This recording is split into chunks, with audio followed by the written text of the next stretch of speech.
Salut les disciples de la boxe, c'est Jean-Charles, j'espère que vous êtes en forme. Je suis sorti aujourd'hui parce qu'il y avait trop de bruit chez moi, mais je sais pas si c'est mieux au parc. Vous avez vu la dernière fois il y avait des travaux, ça faisait beaucoup de bruit dans la vidéo, j'ai remarqué au montage.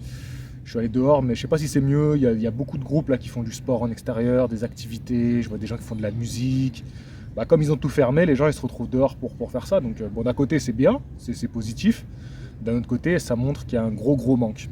Bon, c'est pas le sujet de la vidéo.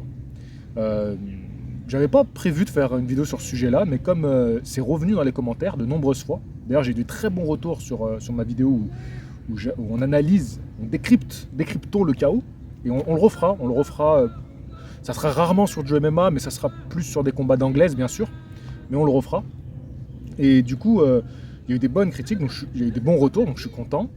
Et bah, forcément, on m'a demandé qu'est-ce que je pense du combat entre Francis Ngannou et un champion actuel de boxe poids lourd, parce que Francis c'est un poids lourd qui a commencé par l'anglaise. Alors, il n'a pas fait de combat professionnel, mais je sais que l'anglaise a toujours été son sport on peut dire de base. Voilà, à la base, il a commencé par celui-ci, avant de passer dans le MMA et de performer comme il a performé en devenant champion aujourd'hui.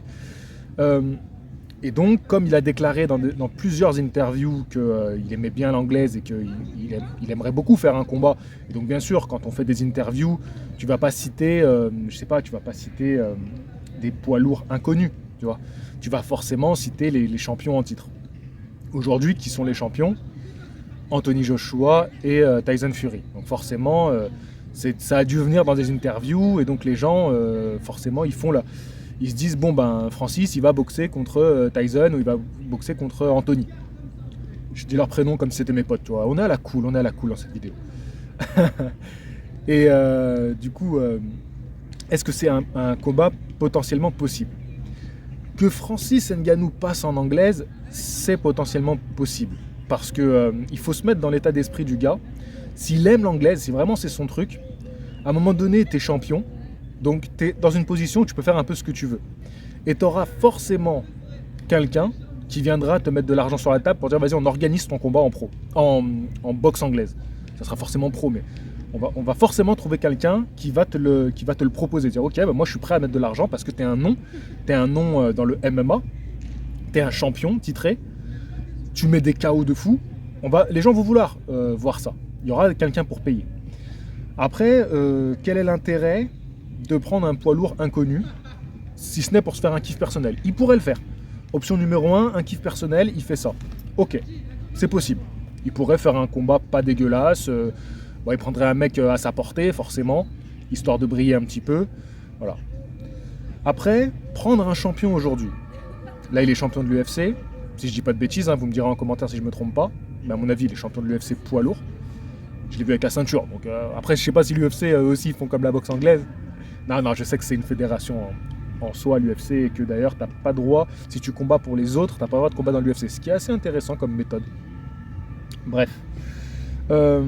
Et tu veux prendre un grand nom de la boxe anglaise, dire pourquoi pas.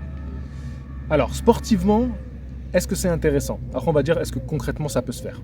Sportivement, est-ce que c'est intéressant? Non. Aujourd'hui, Francis Ngannou a trop de lacunes dans sa boxe anglaise pour rivaliser avec un champion. Disons, on prend le top 10, tu vois. On prend même pas un champion en titre, on prend le top 10. Il y a trop de lacunes dans sa boxe. Voilà, il y a trop de lacunes, et c'est normal. C'est un mec qui, depuis des années, s'est consacré au MMA.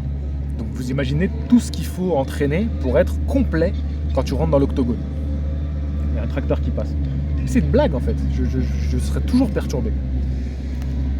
Donc, pour moi, si ce n'est financier, sportivement, non, on reste sur le côté sportif, c'est pas intéressant. C'est pas intéressant, ça serait un non-match. Voilà. Ça serait une affiche qui exciterait les gens, mais ça serait un non-match. Sportivement parlant, je parle.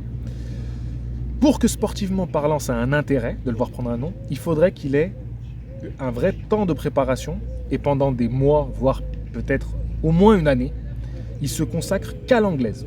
Qu'à l'anglaise, avec un ou deux combats, on va dire, de préparation, avant de prendre un grand nom. Mais est-ce que Francis aujourd'hui, il a intérêt à faire ça? Alors qu'il peut sportivement, dans sa discipline, avoir les plus belles affiches qu'on pourrait imaginer. Aujourd'hui, les fans, je vois bien, les fans de MMA, ils imaginent les plus grosses affiches avec lui. Voilà. Donc, sportivement, quel est son intérêt, alors qu'il est à son apogée, d'aller complètement changer comme ça pour faire une véritable prépa pour prendre un jour un champion du monde? Concrètement, ça pourrait se faire, parce que c'est un grand athlète et en plus il a des capacités d'adaptation. On a pu le voir, enfin, je vois tous les spécialistes qui font des retours sur son dernier combat et tout le monde dit qu'il s'est beaucoup amélioré. Ça, c'est des choses que moi je peux pas juger. J'écoute les gens qui connaissent leur domaine, tu vois. Je pense que dans la vie, quand tu n'es pas spécialiste dans un domaine, quand tu n'es pas assez étudié un domaine, tu écoutes les gens qui ont bien étudié ce domaine-là. Donc, de ce que j'ai compris, il a beaucoup évolué. Donc ça montre que c'est un gars qui sait s'entourer pour s'améliorer dans une discipline. Donc il pourrait très bien s'améliorer en quelques mois, un an serait le top, en anglaise. Voire plus. Hein. Si on était sérieux, il faudrait, allez, disons 2-3 ans pour être au top de ses capacités, tu vois, de ce qu'il peut faire. Vraiment jouer sur ses points forts et tout. Donc, après, est-ce que concrètement c'est possible? Concrètement, est-ce que c'est possible? Il faudrait qu'il lâche le titre de l'UFC. Encore faudrait-il qu'il en ait envie. Parce que voilà, il ne va pas aller en tant que champion défier un mec de boxe anglaise. Et il faudrait que les champions en titre en anglaise puissent le prendre. Donc en fait, il faudrait qu'il lâche leur titre. Parce que pourquoi Francis Ngannou, il mériterait un titre, un challenge pour un titre mondial? Ça ne marche pas comme ça. Tu dois gravir des échelons, tu dois acquérir ta place en tant que challenger. N'importe qui ne peut pas être challenger à un championnat du monde. Ça serait trop simple, sinon ça serait juste le mec le plus populaire, tu vois, celui qui rapporterait le plus d'argent, qui ferait des championnats du monde. Non, il y a quand même une réglementation qui fait qu'on doit gravir les échelons avant d'accéder à un championnat pour le titre. Donc, concrètement, c'est impossible. C'est impossible. Il faudrait qu'il fasse la voie que je t'ai dit, sportivement, où il se met, il fait 2-3 combats, et voilà. Donc, c'est concrètement, sur le papier, c'est pas possible. Il faudrait que chacun lâche leur titre pour qu'ils donnent un combat comme ça au public, ce qui serait fou, ce qui serait vraiment magique, tu vois. Mais ils ne le feront pas. Ils ne le feront pas parce qu'ils ont envie de garder leur titre, ils ont envie de marquer leur nom dans leur discipline, ce qui peut s'entendre. Ils ont envie de marquer leur nom dans leur discipline, ce qui peut vraiment être compris, tu vois. C'est une histoire de gloire. Tu veux mettre... pour le MMA, je ne connais pas les grands noms poids lourds, mais en tout cas, Francis Ngannou, il a envie de devenir l'un des meilleurs. Et pareil pour Joshua ou Tyson Fury, ils ont envie de devenir parmi les plus grands, aux côtés de Mohamed Ali, Mike Tyson, Joe Louis, et j'en passe. Donc voilà. Pour finir, comment je voulais conclure cette vidéo? Je voulais conclure cette vidéo, mais je ne sais plus comment.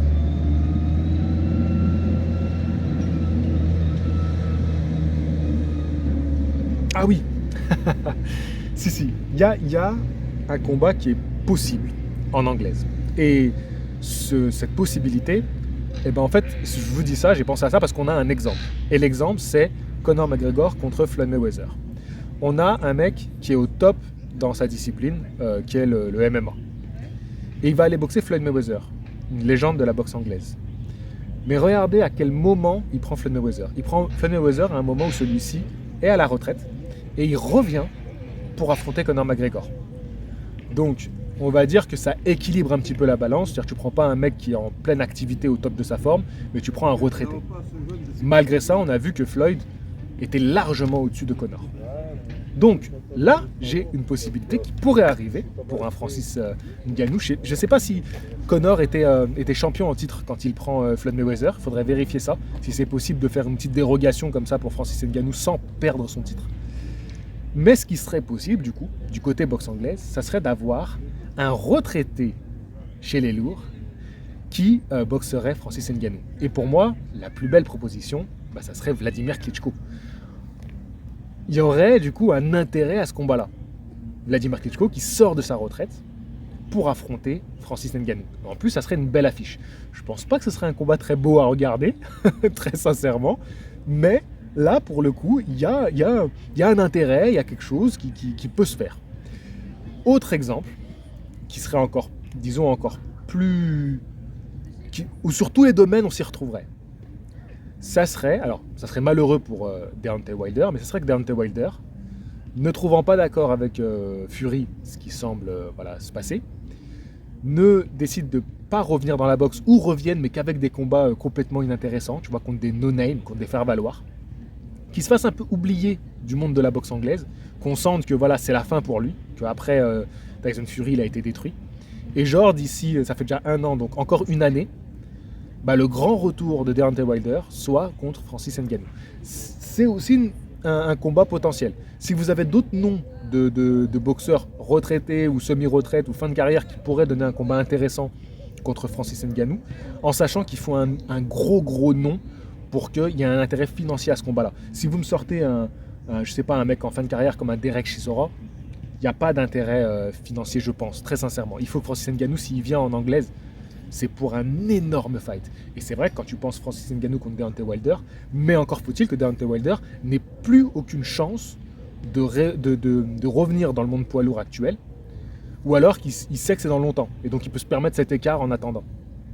Voilà. Et sinon, Klitschko, pour moi, si je devais organiser ça, je proposerais ça, je mettrais ça sur la table. Le retour de Vladimir Klitschko contre Francis Ngannou. Là, pour moi, c'est vendeur. Pour moi, même sportivement, je me dirais, ouais, j'ai envie de voir ça. Voilà. Enfin, sportivement, j'ai envie de voir ça. Vous m'avez compris. Voilà, allez, je vous laisse.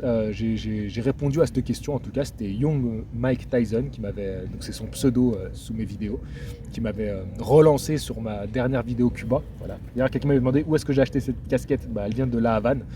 Donc il avait directement posté dans les premiers commentaires que je réagisse à ce combat potentiel de Francis Ngannou en anglaise. J'espère que j'ai répondu à ta question. Voilà, c'est tout. C'était une petite vidéo divertissante pour le dimanche. J'hésitais entre plusieurs sujets. Je voulais faire une vidéo spéciale sur Hippo, mais elle arrive. Parce que les gars, j'ai rattrapé 1000 chapitres. Donc là, j'ai envie de faire une vidéo là où j'en suis. J'en ai encore, je crois, 500 à rattraper. Mais c'est pas mal. La dernière vidéo que j'avais faite, j'étais à 100. Là, je suis à 1000. C'est pas mal. Allez, je vous dis à la prochaine. Fighting! Je vais te dire un truc que tu sais déjà. Le soleil, les arcs-en-ciel, c'est pas le monde. Il y a de vraies tempêtes, de lourdes épreuves. Aussi grand et fort que tu sois, la vie te mettra à genoux et te laissera comme ça en permanence si tu la laisses faire. Toi, moi, n'importe qui. Personne ne frappe aussi fort que la vie. C'est pas d'être un bon cogneur qui compte. L'important, c'est de se faire cogner et d'aller quand même de l'avant. C'est de pouvoir encaisser sans jamais flancher. C'est comme ça qu'on gagne.